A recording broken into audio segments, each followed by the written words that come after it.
Aren't we opposed to that, identity politics? 100%. And I'll tell you, the identity politics of the right is probably the greatest it's ever been, but it's actually codified into law, which is the scariest part. I've noticed that. Right? You know, say what you want, but left-wing identity politics never criminalized. All right, folks, buckle up. We've got a clip that's going to hit like a freight train of truth. It's time we stop pretending that certain topics are off limits, especially when they involve our money, our country, and our future. This conversation cuts through the noise and exposes some uncomfortable realities that the mainstream media desperately tries to sweep under the rug. Get ready to have your mind blown, because this guest doesn't pull any punches, and neither will we. Let's dive into it. Being a racist to a black person, in that sense, like there was never a hate speech law against, which would have been unjust, to call out a black person or black culture or anything like that. I think that's deplorable to single out any, as a Christian, I would, of course, condemn that. No, of course.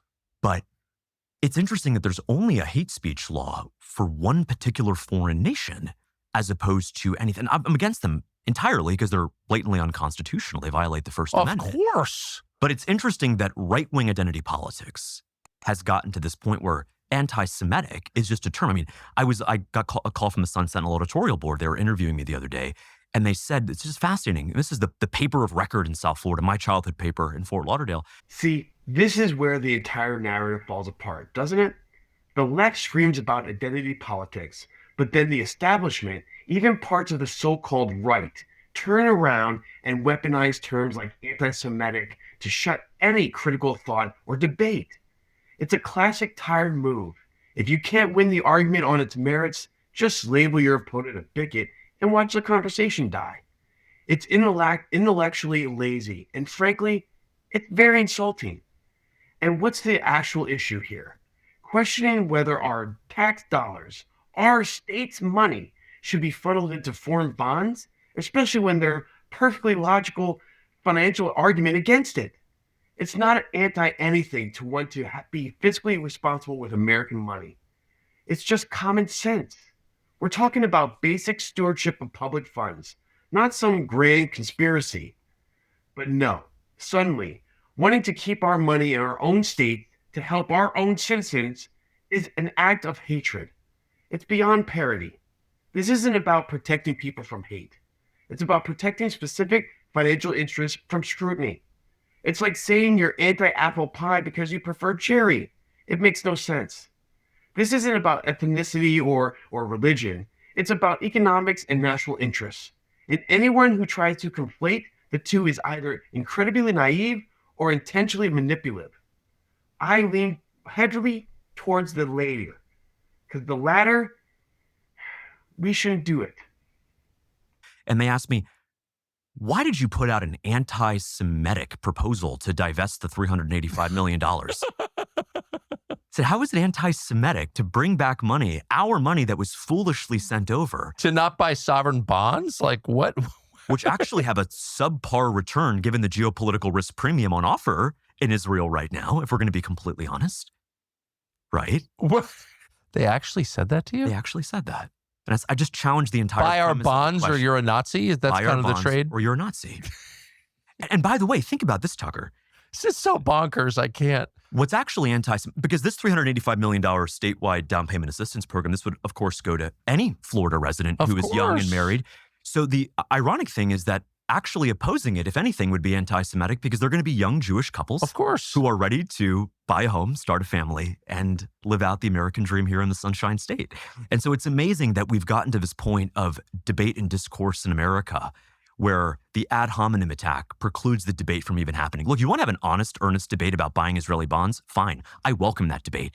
But don't sit here and call American citizens anti-Semitic for opposing $350 million being shipped overseas to fund some stupid war. I totally agree. And it is kind of crazy if you think about it. I've got nothing against Miriam Adelson personally. I know her. But I mean, she's an Israeli. And Donald Trump said in his remarks on television in the Knesset, to her, you care about Israel more than the United States, which is her right. But how is she a huge player in my country, not her country, my country's politics? Like, how is that allowed?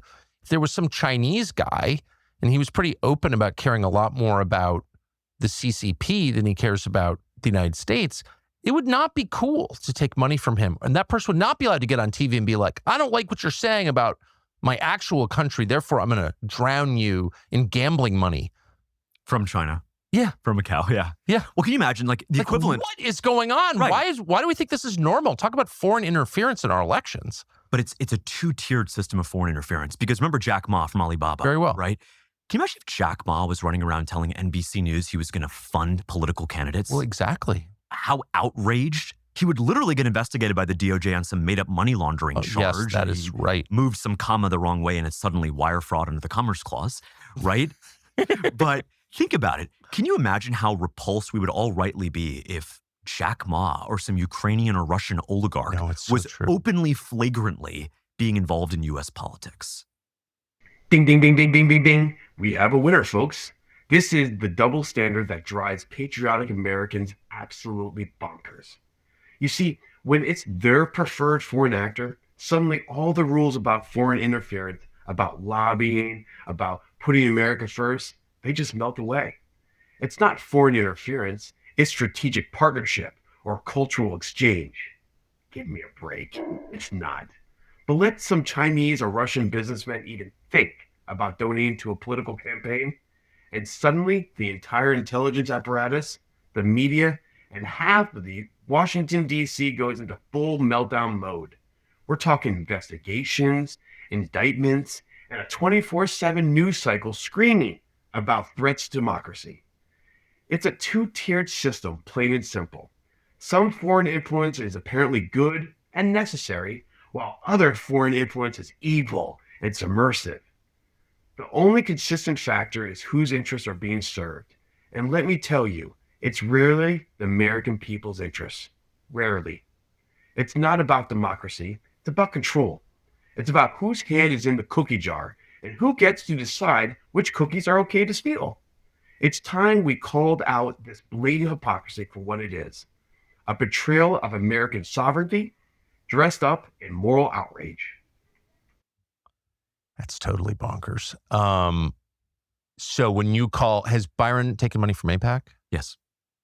So that's why AIPAC Shakur. Yes. I just like I'm only factual with these things. Because it's very funny. Did that go over well? It went over very well. It went over very well. And people like it.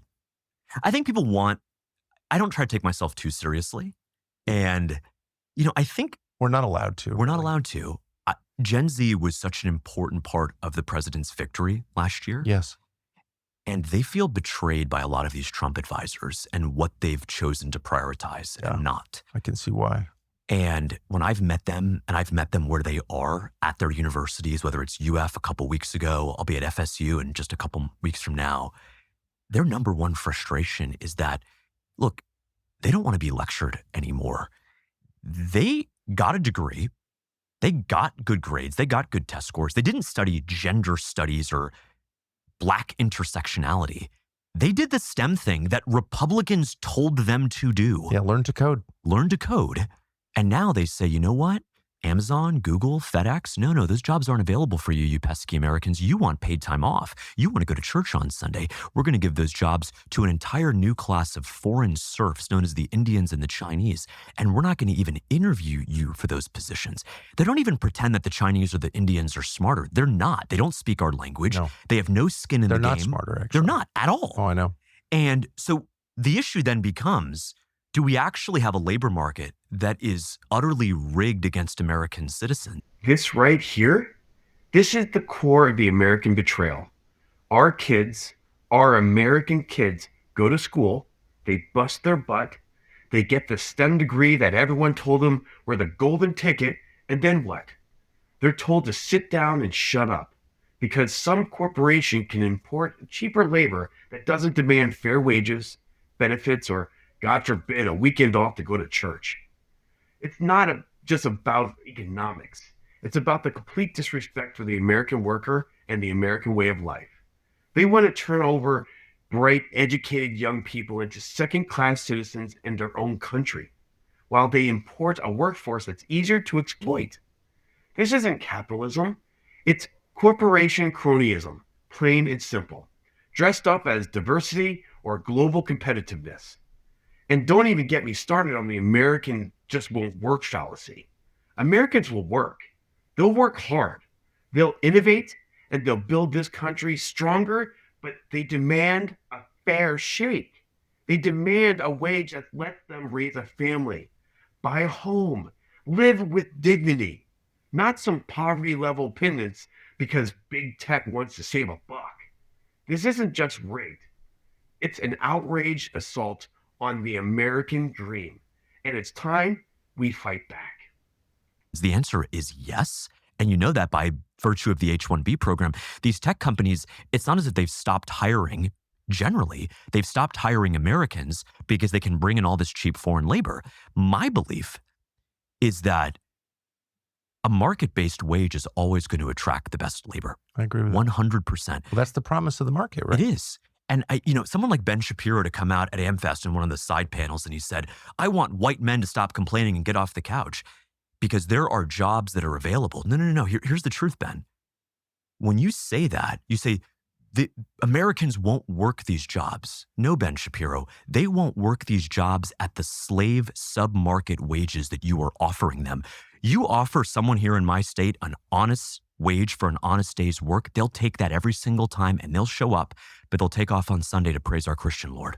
It's funny to see, I never mentioned Ben Shapiro because I don't think about him very often, but on those moments where you see what somebody really thinks, just kind of, if you talk long enough, you reveal what you really think. It's always been my view. Ben Shapiro's total disdain and loathing for white Christian men is every bit as real, every bit as bristling with hostility as any kind of college Democratic Socialist of America leftist. Yes. It's exactly the same. It's just like he just hates them. He hates them. Why? So it's probably because, there's a lot of reasons, but I think that entire class of people doesn't have a real solution and in fact has profited on the demise of all of this. And it's not just young white men, it's young black women who literally studied engineering and said, you know what, I want to go get a job working on this bridge. No, that job, that's not available for you anymore. That job was given to an Indian. And it's actually effectively DEI for Indians in the name of capitalism. I've noticed it. Yeah. Right? And I think this is a part of a bigger debate that's happening within the party. They call it a civil war. I call it a genuine, good-spirited debate. Is if we are saying that we're principled conservatives, then it begs the question, from where do we draw these principles? Exactly. Right? Is it from the American Enterprise Institute? Is it from Ronna McDaniel's handbook on conservative principles? Or is it from our Christian Bible? Yeah. Is it from our Constitution, our Declaration of Independence, the Federalist Papers? And I think this idea of the free market, I think the free market is a great place to get to the destination, but the destination is not a free market. Tucker, we don't get to stay here and say, well, our people are suffering and they're unemployed and they're addicted to fentanyl and they can't have kids and they can't own a home and there's 50 years of usury. But you know what? We got a free market and we have the freest market in the world. We have the freest market in the world. No, if the goal was a free market, Tucker, there'd be a slave auction happening outside right now. Of course. There's supply, there's demand, there's an equilibrium. My view in the America First movement is our North Star should not be a free market, but a free people.